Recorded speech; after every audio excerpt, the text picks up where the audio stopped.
नमस्कार व्यूअर्स, मैं हूं अमीश देवगन। आप देख रहे हैं सीएनबीसी आवाज पे आज पब्लिक डिबेट का एडिशन।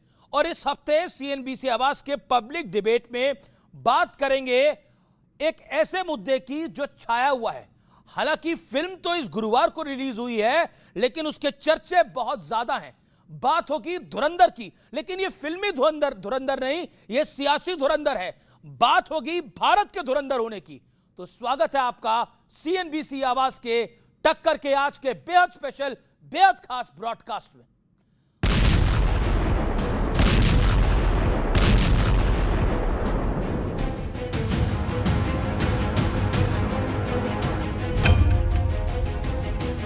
विश्व अभी लड़खड़ा रहा है, भारत का उत्थान हो रहा है। दुनिया के चिंतकों के ध्यान में ये बात आती है। ये तो चले हुए युद्ध में बार बार देशों से आवाज उठ रही कि इसको समाप्त तो भारत ही कर सकता है। जाहिर तौर पर आरएसएस प्रमुख मोहन भागवत का ये बयान विपक्ष को चुभेगा, लेकिन अकेले मोहन भागवत ही नहीं, फिनलैंड के राष्ट्रपति समेत दुनिया के कई दिग्गजों ने ये कहा है कि भारत सीज फायर करवा सकता है। लेकिन विपक्ष पीएम मोदी और भारत की विदेश नीति को कोसने में जी जान से जुटा है।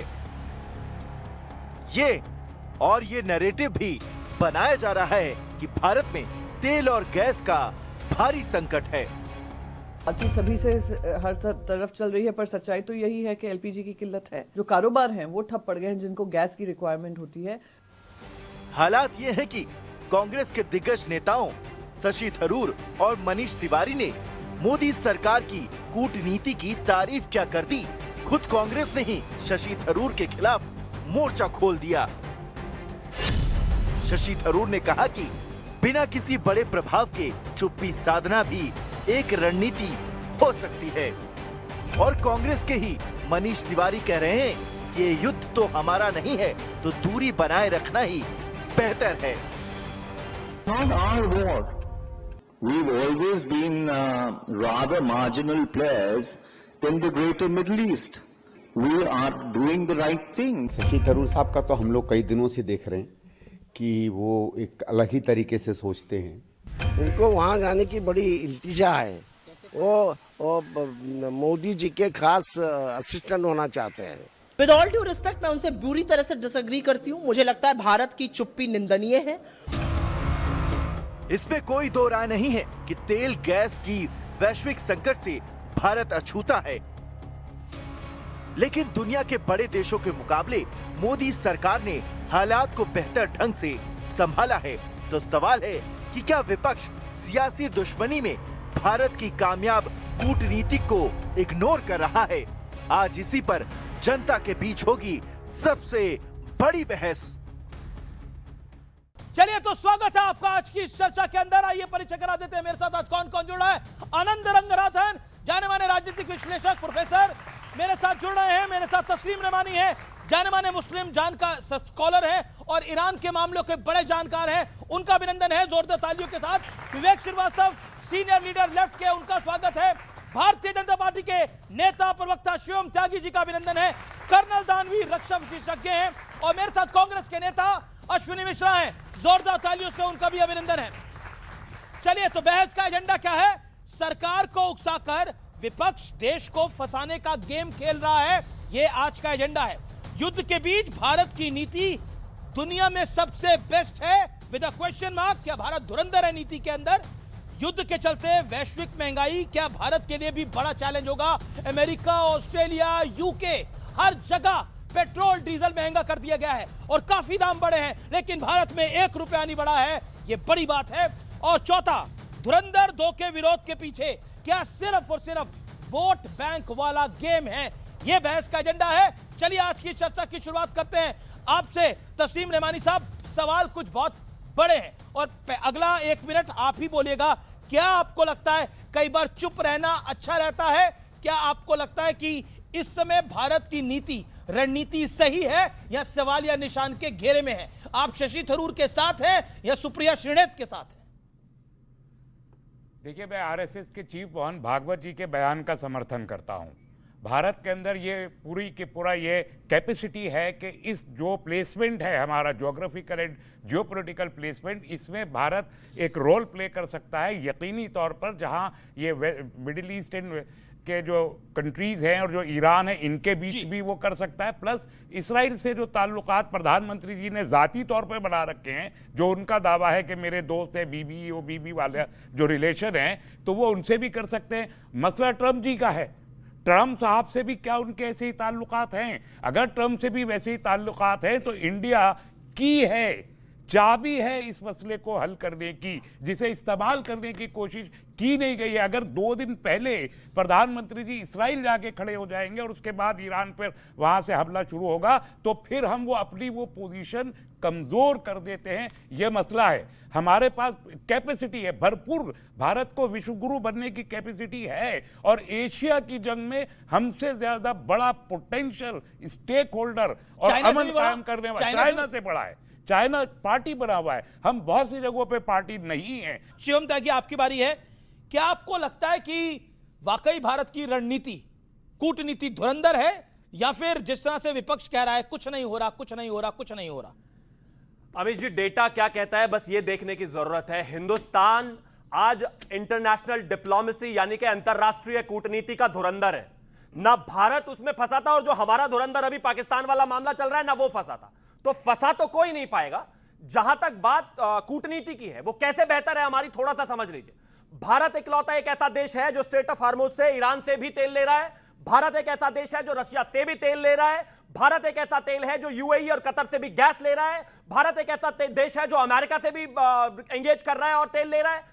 दुनिया में कोई भी जो कंट्री में आपके नाम ले रहा हूं, ये कोई एक दूसरे से अभी किसी तरह के व्यापार में नहीं है। ईरान पर यूएस के सैंक्शंस हैं, रशिया से टसल है, चाइना से टसल है, लेकिन हिंदुस्तान अपने देश के 140 करोड़ लोगों की बेहतरी के लिए हर किसी से एंगेज करके अपनी जो एनर्जी सप्लाई है उसको लगातार चलाए हुए है। और जहां दुनिया में यूनाइटेड स्टेट्स में 22% तेल बढ़ गया, इसके अलावा जापान में तेल बढ़ गया पूरा, इसके अलावा यूरोपियन यूनियन में सब तेल की जो कीमतें हैं वो सब बढ़ गई 15%, 20%, 25%। हिंदुस्तान उसको स्टेबल किए हुए है। मैं सिर्फ एक चीज कहना चाहता हूं, आज की जो सरकार है और इसकी जो डिप्लोमेसी है, इसके आर्किटेक्ट हैं आदरणीय प्रधानमंत्री श्री नरेंद्र मोदी जी। किसी को भी पैनिक करने की, परेशान होने की या युद्ध से घबराने की आवश्यकता नहीं है। हम सेफ है और बेहतर है। पैनिक तो था ही। कैसे? हाँ पैनिक था, मैं बताता हूं कोई लाइन नहीं लगी, सब सिलेंडर मिल रहे थे, पैनिक सब था, बढ़िया था, कोई ब्लैक मार्केटिंग नहीं हुई, सब अच्छा है। लेकिन एक बात तो मैं बताता हूं पैनिक क्या था। विवेक एक सेकंड विवेक, लेकिन आप लोग तो कह रहे थे कि ईरान के पक्ष में बोल दो, इजराइल को गाली दे दो, यही बोल रहे थे ना आप? अगर दे देते तो स्ट्रेट ऑफ हॉर्मुज से हमारे जहाज नहीं निकल पाते आज की तारीख के अंदर। आप तो ये कह रहे थे क्योंकि ईरान ने सऊदी को भी अटैक कर दिया, ईरान ने यूएई को भी अटैक कर दिया। आपको ठीक नहीं ऐसा आपके कहने से अगर आप कहीं गलती से विदेश मंत्री बन गए तो निपटा देंगे देश। नहीं, मैं अगर गलती से विदेश मंत्री बन गया, डिफेंस मंत्री बन गया तो देश सुपर पावर बना दूंगा।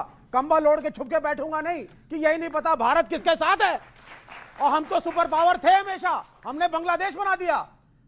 निक्सन का फोन आया था मिसेस इंदिरा गांधी को, बोला आप नहीं लड़ेंगी, उन्होंने बोला जो करना है कर लो, दिस इज इंडिया, और तोड़ के दिखाया।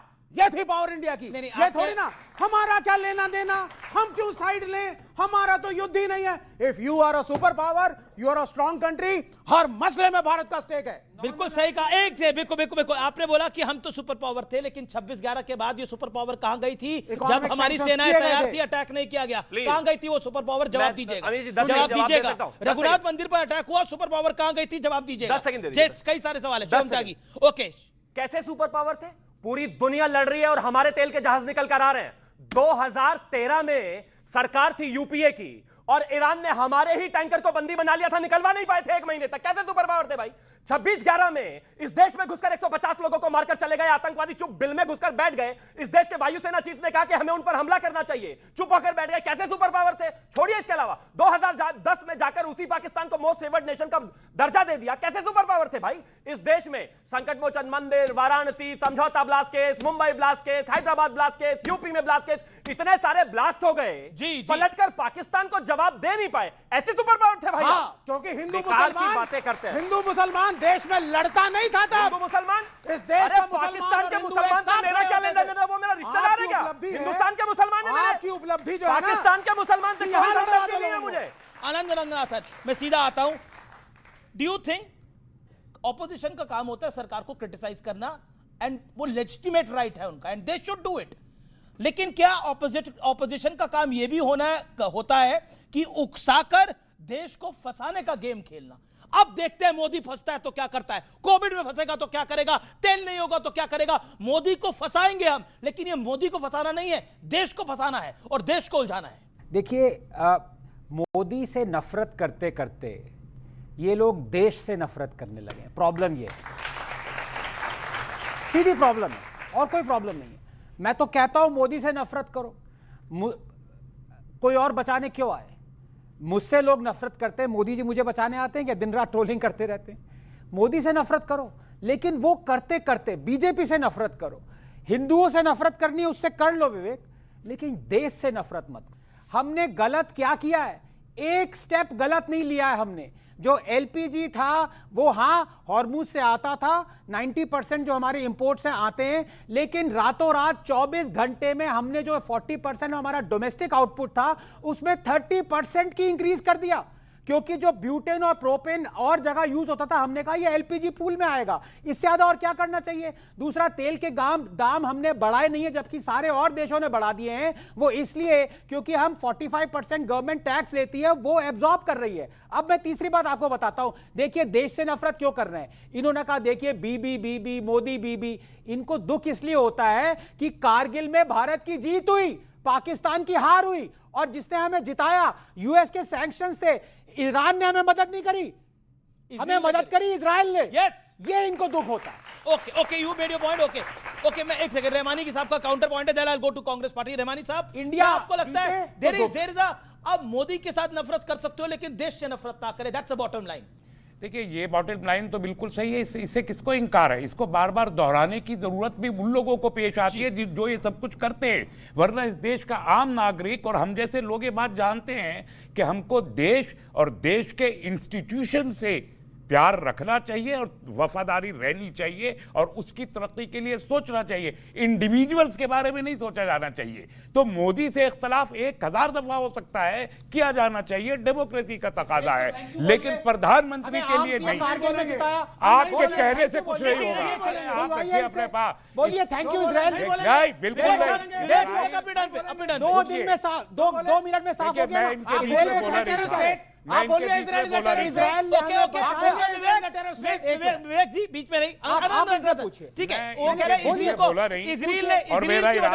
इजराइल की वजह से हम कारगिल का युद्ध जीते, कारगिल का युद्ध जीते, पाकिस्तान हारा। आपको नहीं लगता कि इजराइल ने हमारी मदद करी? थैंक यू बोलना चाहिए कि नहीं बोलना चाहिए? इसी कैमरा से देखकर बोलिए thank you. You want to say thank you to यहूदियों से इतनी नफरत। That's a big one. Okay, hold on, all audios down. Taslim Rahmani हो जाएंगे तब बोलूंगा। हाँ बोलिए सर।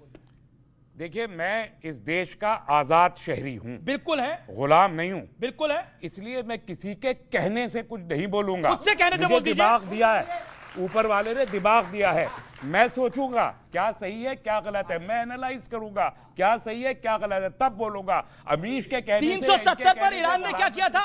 370 पर ईरान हमारे खिलाफ था। 370 कश्मीर के मुद्दे पर ईरान हमारे को, ईरान कहता था कश्मीर हमारा नहीं है। क्या कहते हैं आप इसमें? 370 में भी हम भी खिलाफ थे, हम खिलाफ थे। एंटायर अपोजिशन इस देश का खिलाफ था।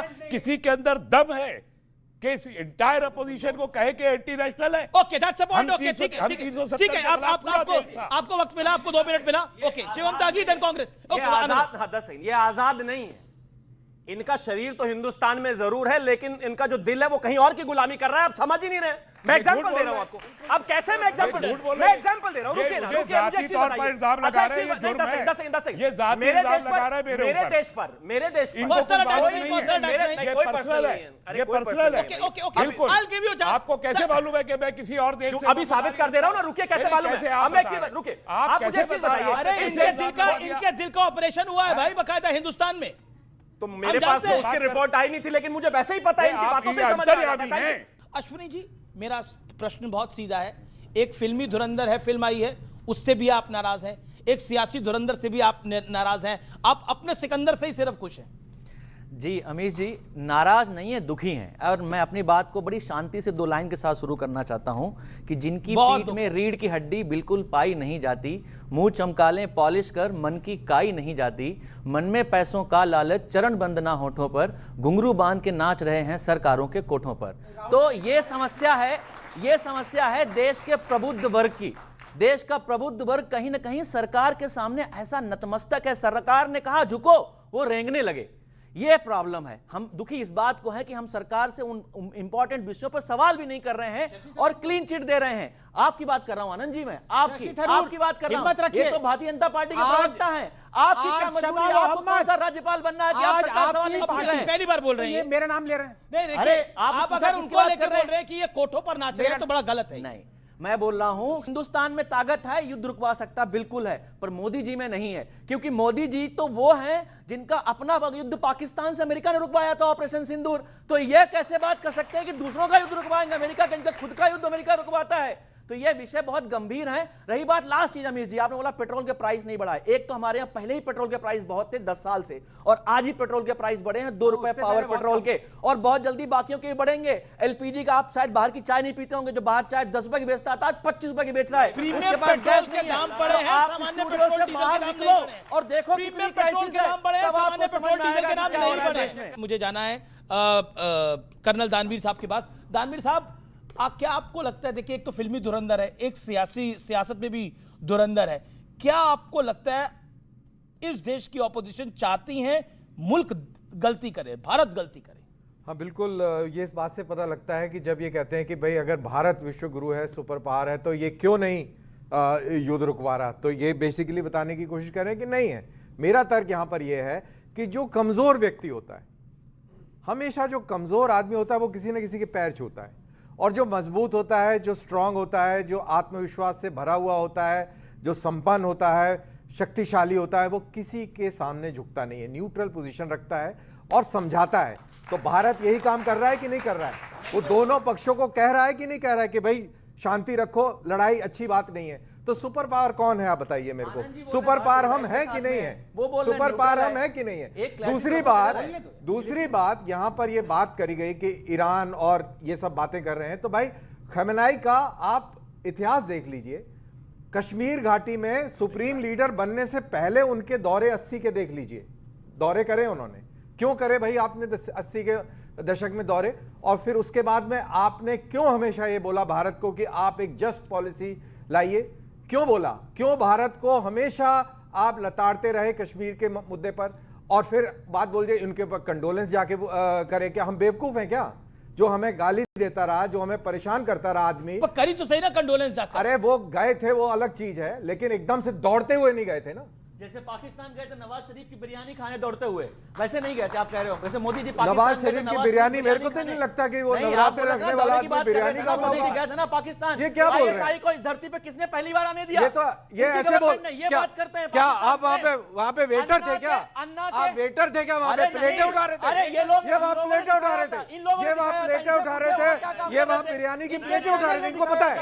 इनके चैनल ने दिखाया था। ये अमीर जी बताएंगे।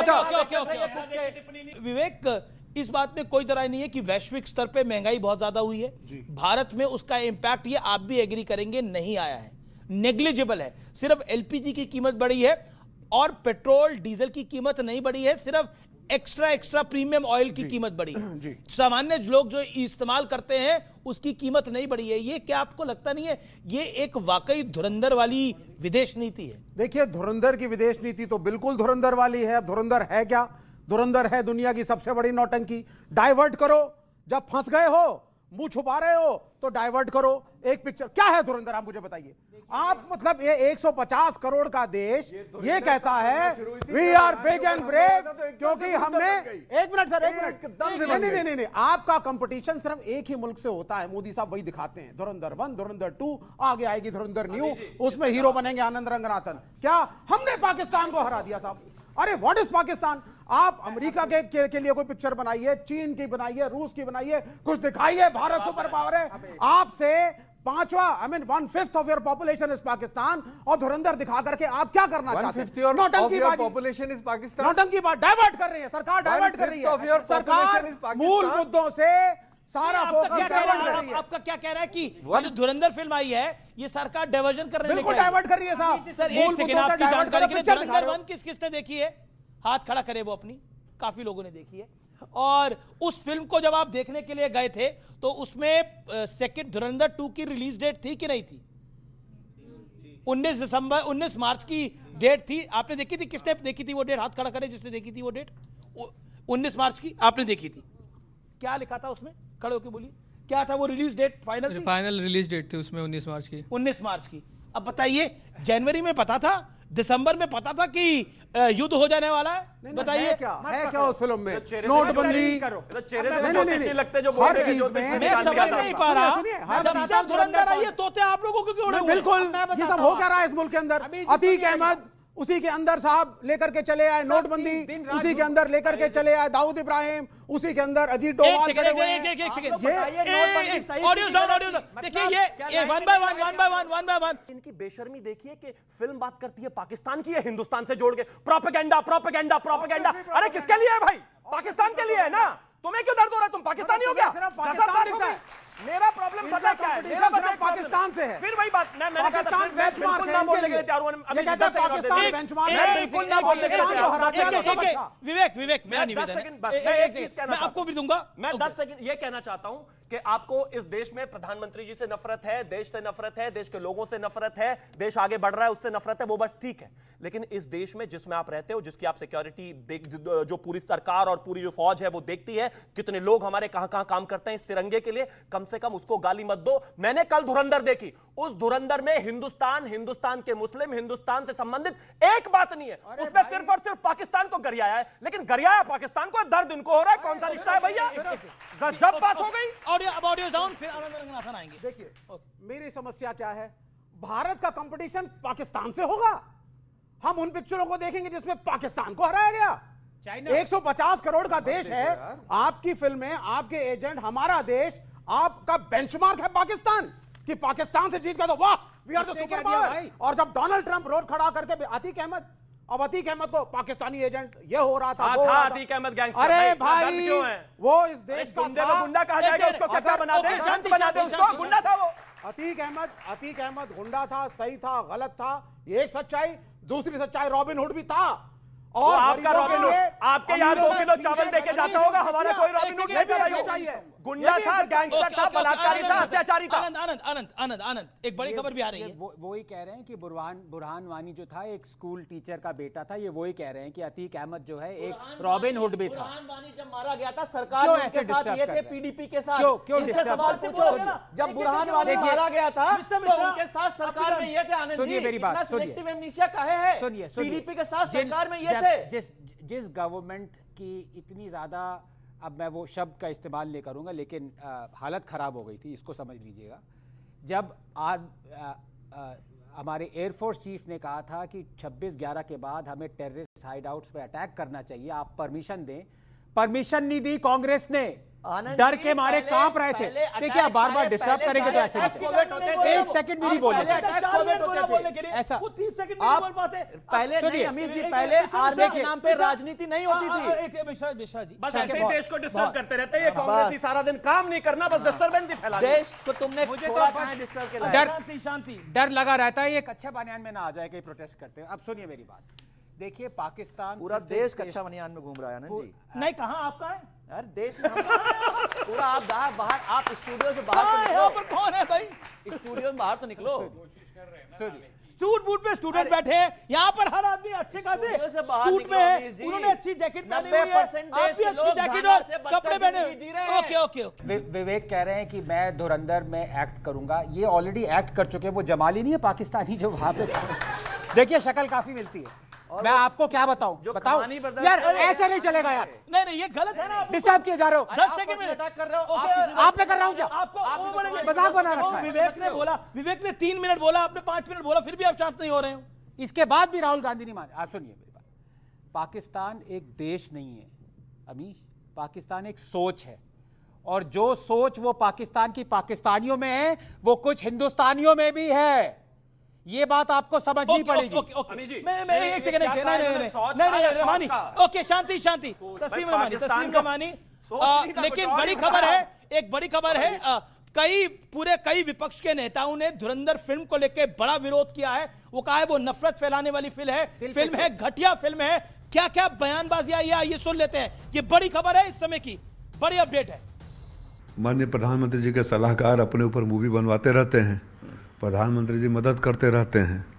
ये लोग कश्मीर फाइल बनाते हैं। अभी देखिए ना, चुनाव आते आते क्या बनवाएंगे। फिल्म ऐसा लगता है कि प्रोपेगेंडा के लिए बनाई गई है, लेकिन हर आदमी को आईएसआई से और किसी ऐसे ऑर्गेनाइजेशन से, टेररिस्ट ऑर्गेनाइजेशन से उसका लाभ जोड़ना, मेरा ख्याल है ये उनके साथ भी ज्यादती है। हिंदुस्तान के दुश्मनों की लिस्ट मेरे पास बहुत है, जो मुसलमान नहीं है, वो भी दिखा दो उसके अंदर। वो क्यों नहीं दिखाते हो?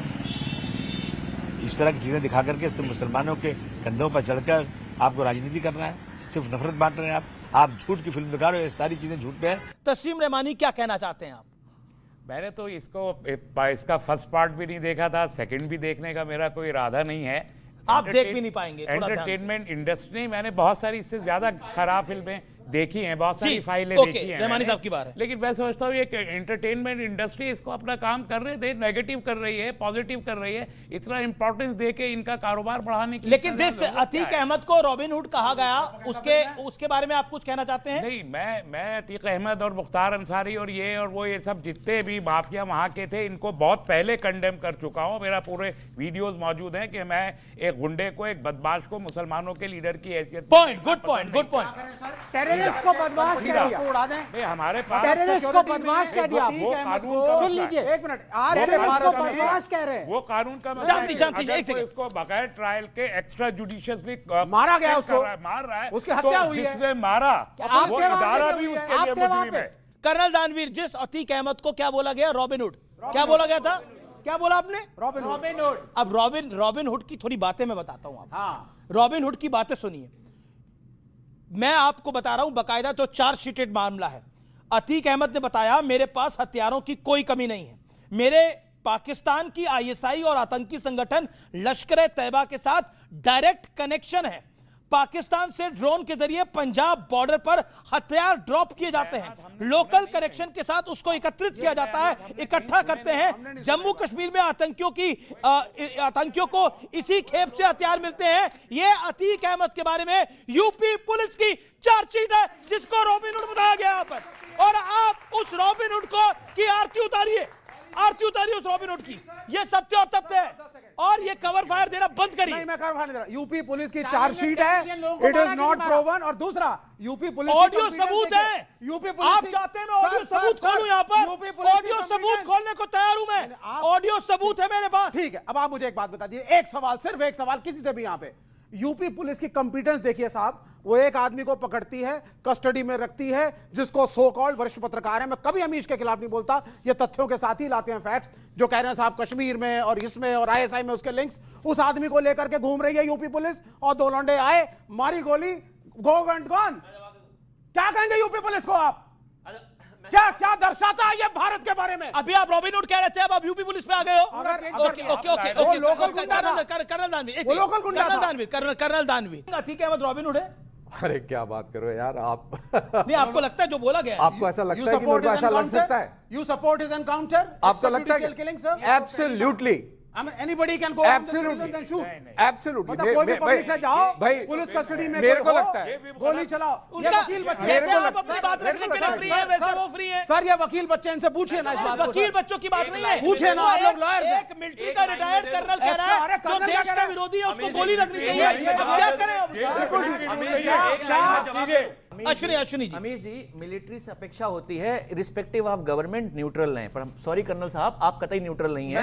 आप एक सरकार के आपको किसने कहा मैं न्यूट्रल हूं? भाई मैं देश के साथ हूं। तो इसका मतलब आप मिलिट्री से नहीं हो, इसका मतलब आप मिलिट्री से नहीं हो। मेरी इच्छा फिर आप मिलिट्री करना बंद करिए। आप बोलिए भारतीय जनता पार्टी के चाटुकार हो, आप बोल रहे ये सब नहीं, आप न्यूट्रल नहीं है। मैं तो नहीं हूं, आपको आना पड़ेगा। बिल्कुल बिल्कुल नहीं। हमारे मिलिट्री, हमारे जवान जिन्होंने हमारे लिए जान देने की वो है, ये सह नहीं पाएगा भाजपा। Apologise right now. अब ये दूसरे वाले हैं। कर दो, मुझे गाली दो, मुझे गाली दो, लेकिन अगर जवान हमारे आर्म फोर्सेस के लिए कुछ कहा, ये बदतमीजी नहीं सहेंगे। मैं वार्न कर रहा हूँ। ओके, ये बदतमीजी नहीं। देखिए, सेना का जवान अपनी बात को रख सकता है। उसकी नजर में देश के दुश्मन को गोली मारना ही सही है, तो वो उसका विचार है। आप अपने विचार विवेक तमाशा मत करिए। अब ओके, आप चाहते हैं डिबेट को रोक दूं मैं? एक एक करके बोले। ऑडियंस, मैं आपकी राय चाहता हूं, देश के दुश्मन के साथ क्या होना चाहिए, अपनी राय को देना चाहता तो बताएं। सर, मुझे लगता है जो भारत में रहते हैं, भारत में खाते हैं और भारत के अगेंस्ट बोलते हैं, वो आतंकवादी ही हैं, चाहे वो कहीं कोई भी ये आपका विचार है। ओके, आप क्या कहना चाहते हैं? यस सर, अगर देश की बाहर की बात हो तो टिक फाट टैट होना चाहिए, अगर देश की अंदर की बात हो तो हमारा न्यायपालिका डिसाइड करेगा। ओके, पॉइंट है आपकी बात पे। ओके, और क्या कहना चाहते हैं आप? ओके, आप क्या कहना चाहते हैं? सर, मेरा क्वेश्चन, आप तो खुद रणवीर सिंह लग रहे हैं भाई। धुरंधर देखा है आप? हाँ जी सर, दोनों कैसी लगी? सर बहुत बढ़िया है, और अगर देश के खिलाफ कोई भी ऐसा आतंकी आता है तो उसके साथ यही होना चाहिए, चाहे जैसे ही मूवी में दिखाया गया है कि अतीक अहमद। अच्छा क्या लगा उस फिल्म में आपको? सर, अच्छा ये लगा कि उसमें देश को सच्चाई बताई गई है कि देश में क्या क्या हो रहा था, जो लोग से नॉर्मल लोग अवेयर ही नहीं थे, क्योंकि लोगों को नहीं पता कि हमारी आम। विवेक जी को आप क्या कहना चाहेंगे? धुरंधर से क्या सीख लोग नहीं पता था। सर, मैं आपसे ये कहना चाहूंगा, अगर आपने मूवी नहीं देखी तो एक बार देखें, और अगर आपको कोई फैक्ट नहीं पता, अगर पीछे से नहीं पता, आप उस कांग्रेस से ही हैं, तो सर आप देखिए। कह रहे मुझे नौटंकी पसंद नहीं। सर, तो आप कागजी दस्तावेज देखिए। क्यों अगर पसंद नहीं है तो इन्हें आपको टिकट लेके देने को भी तैयार है ये? वैसे टिकट दे देंगे ना इनको एक? हाँ सर, बिल्कुल टिकट भी देंगे। ऑडियंस कह रही है टिकट देंगे आपको, आप बताइए। आपका वेलकम है सर, जब भी आप चाहें हम सब आपके साथ चलेंगे। वैसे मेरा निवेदन है, इन्हें मत लेके जाइएगा, झेल नहीं पाएंगे, बड़ी दिक्कत हो जाएगी। देखिए, देश में जो रहेगा उसको झेलना तो पड़ेगा। ओके, देश में जो रहेगा वो झेलना तो पड़ेगा ही। मैं अब आपके पास अश्विनी जी आता हूं। कोई भी चीज हो जो देश के इंटरेस्ट में हो, उसमें आप उल्टा क्यों घूम जाते हैं? भारत के पक्ष में कोई नहीं, बीच में नहीं, अश्विनी जी का अधिकार है बोलने का। ऐसा उल्टा क्यों घूम जाते हैं? इसका पॉलिटिकली भी आपको फायदा नहीं होता, परसेप्शनली भी लॉस होता है। अब देखिए, शशि थरूर और मनीष तिवारी दोनों आपसे तो बड़े कांग्रेसी हैं और पढ़े लिखे भी हैं, पूर्व मंत्री भी रहे हैं। वो भी कह रहे हैं कि सही रणनीति अपनाई है नरेंद्र मोदी ने। तस्लीम रेमानी ने भी बोला कि कई जगह भारत बिल्कुल सही है। क्या आपको लगता नहीं है कि मोदी का विरोध करते करते आप देश का विरोध कर रहे हैं? ओके अमीर जी, पहली बात तो हम मोदी जी का भी विरोध नहीं करते, हम मोदी जी के गलत फैसलों का, गलत नीतियों का विरोध करते हैं। क्या गलत है? क्या गलत फैसला? क्या लेट्स टॉक। इन्होंने बोला मोदी की गलत नीति है, गलत फैसले है। गलत फैसला क्या है मोदी का? बार बार पाकिस्तान की बात हो रही है। ऑपरेशन सिंदूर जब हो रहा था, विपक्ष ने मोदी जी का साथ दिया, सब साथ खड़े थे। मोदी जी ने ऑपरेशन सिंदूर रोक दिया, और किसके कहने पर रोक दिया उस पर नहीं जाते हैं। उसमें मोदी जी ने देश को बताया कि अब से act of terror, act of war माना जाएगा पाकिस्तान के साथ। कहा था ना सब लोगों को, दिल्ली ब्लास्ट हुए, एक्ट ऑफ टेरर हुआ, एक्ट ऑफ वॉर क्यों कहां गया वो act of war? Modi ji का जो बोला था कि act of terror, act of war माना जाएगा। किसी को पता है पहलगाम में जो आतंकी आए तो उनका क्या हुआ? बार बार आप 2008, 2006 चले जाते हो, बट इनका जवाब हम मांगते हैं। हमारी समस्या इतनी है, मोदी जी सीटी बजाते, 1 मिनट, मोदी जी सीटी बजाते हैं, 10 सेकंड, मोदी जी सीटी बजाते हैं, भागो, लोग भागने लगते हैं, हम पूछते हैं क्यों? मोदी सीटी बजाए, रुक जाओ, लोग रुक जाते हैं, हम पूछते हैं क्यों? हम क्यों जानना चाहते हैं कि आप ऐसा क्यों कर रहे हो। जब तक हमें जवाब नहीं मिलेंगे, हमारा अधिकार, हम पूछते रहेंगे। नहीं, आपका बिल्कुल अधिकार है, आप पूछते रहेंगे। इन्होंने बोला कि मोदी जी सीटी बजाते हैं, वो कहते हैं भागो, लोग भागते हैं। ये तो लोगों का विश्वास है नरेंद्र मोदी की तरफ। लोग नहीं, इतना विश्वास आपको भी डेवलप करना पड़ेगा। पॉइंट नंबर 1, जहां तक आपने बोला हमारी समस्याएं, कांग्रेस की तो समस्याएं बहुत सारी हैं इस समय।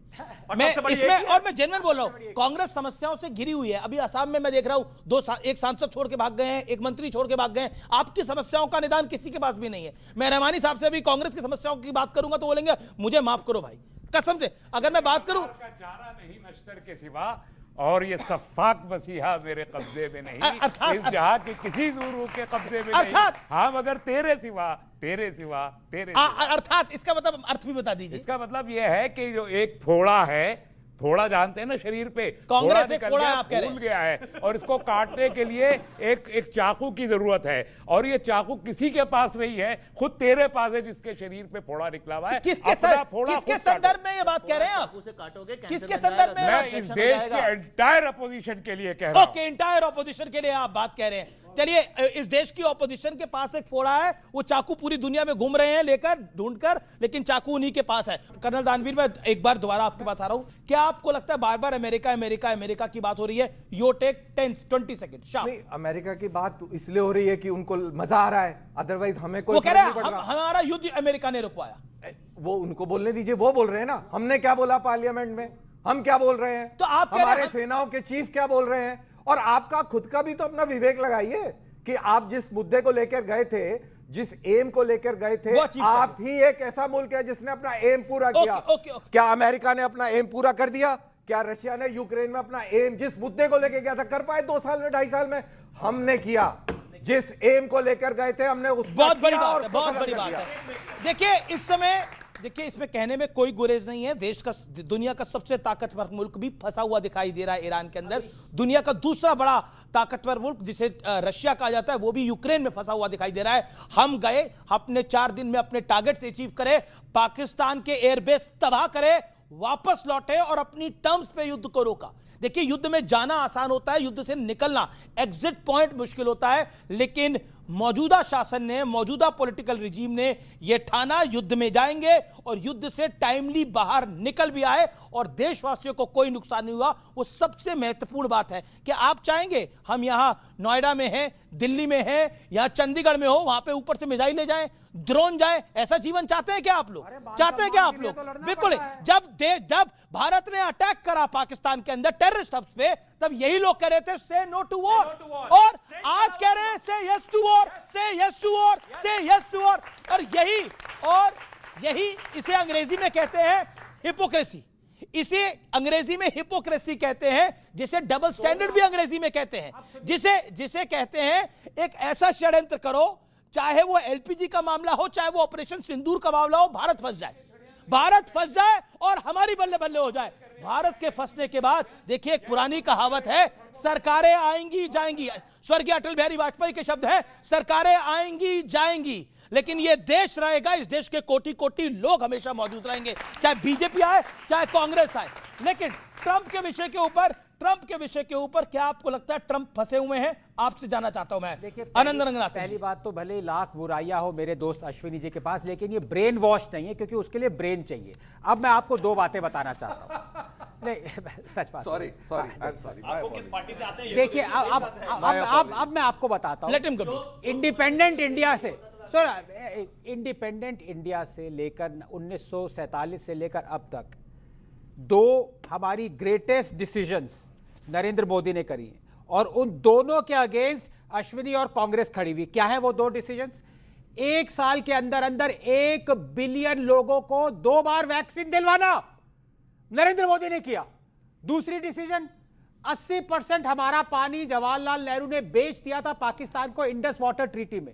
सब लोग कह रहे थे क्यों दे रहे हो, हम यहां सूखे मर रहे हैं, हमारा सूखा हो रहा है, लेकिन वो बेच दिया पानी।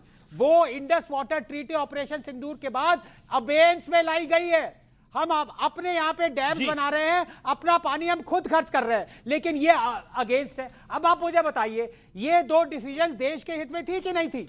नरेंद्र मोदी को जितनी नफरत करनी है कर लो, देश को क्यों नफरत कर रहे हो यार? पब्लिसिटी का क्या मौका है ये क्या मौका है? तो टक्कर में रुकेंगे एक ब्रेक के लिए, लेकिन ब्रेक के उस पार, यानी अंतराल के उस पार, एक बड़ी breaking story. Keep watching CNBC Awaaz. विपक्ष का बेहतर नेता कौन है, इसका जवाब कौन देगा? राहुल गांधी, अखिलेश यादव, ममता बनर्जी, शिवम त्यागी? Choose one. आप ये नहीं बोल सकते मुझे कोई पसंद नहीं है, लेकिन एक को चूज करना है। नहीं, मैं क्यों चूज नहीं करूंगा भाई? मैं दिन रात इतनी मेहनत करता हूं, सुबह से लेकर रात तक डिबेट करता हूं, शाम को एंटरटेनमेंट भी तो चाहिए। राहुल गांधी सबसे ठीक नेता है उस मामले में अगर देखा जाए तो।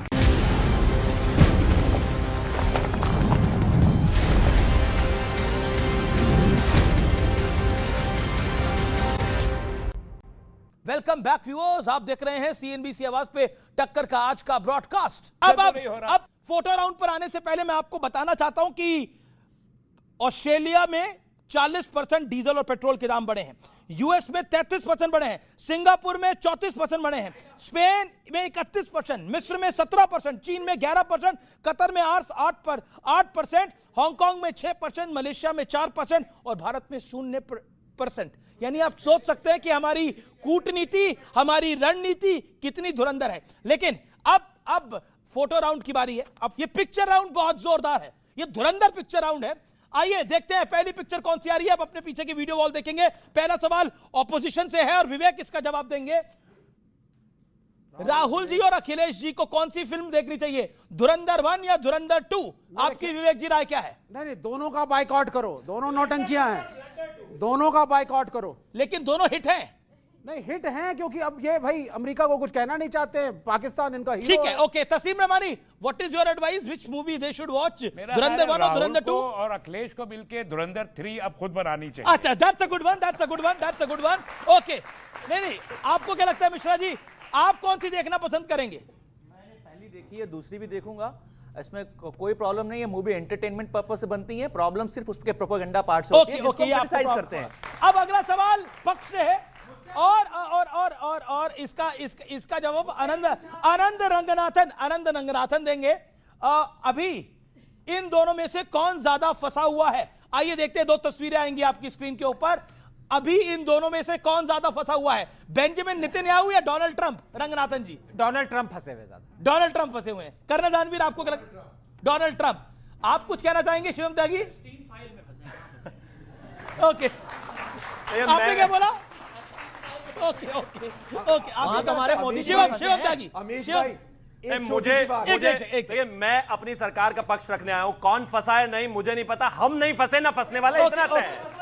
मेरा देश नहीं फंसेगा। ठीक है, अगला सवाल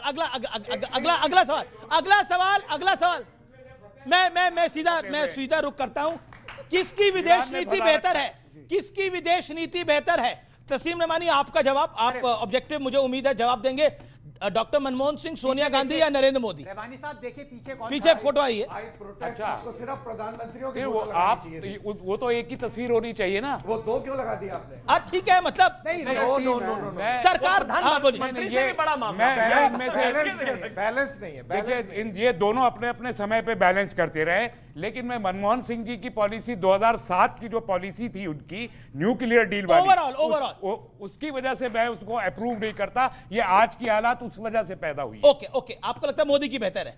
मोदी, ये अपने इनको जब मशवरा मिलता है, जब अरे ये क्या दर्द हो रहा है कहने में, कह देना मोदी बेहतर है। जब ट्रम्प बीच में नहीं आते तब ये ठीक होते। ठीक है, चलिए, तो मतलब देखिए, अब मोदी के विरोधी भी मान रहे हैं कि मोदी की नीति ठीक है। शिवम त्यागी, देखिए, अगर विदेशियों की बात है तो फिर तो सोनिया जी की कोई टक्कर ही नहीं है, उनकी नीति बेहतर है। लेकिन अगर विदेश नीति की बात है तो दोनों में कोई बराबरी ही नहीं है। One line. कांग्रेस की विदेश नीति का मतलब है विदेशियों की नीति।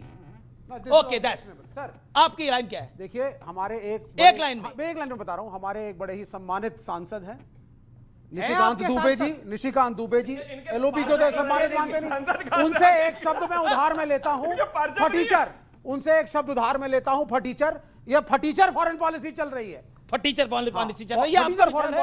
ओके, विपक्ष का अगला सवाल बड़ा इंटरेस्टिंग है।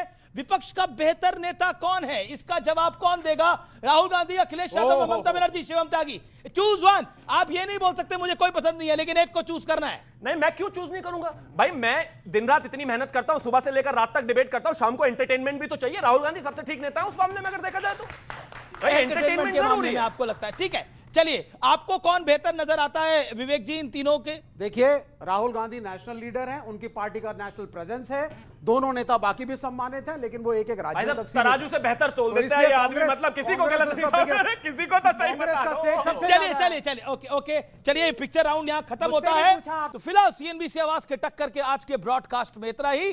टक्कर भी धुरंधर है, आप भी धुरंधर है, क्योंकि हिंदुस्तान ही धुरंधर है। आपको मेरा नमस्कार, गुड नाइट, जय हिंद, वंदे मातरम।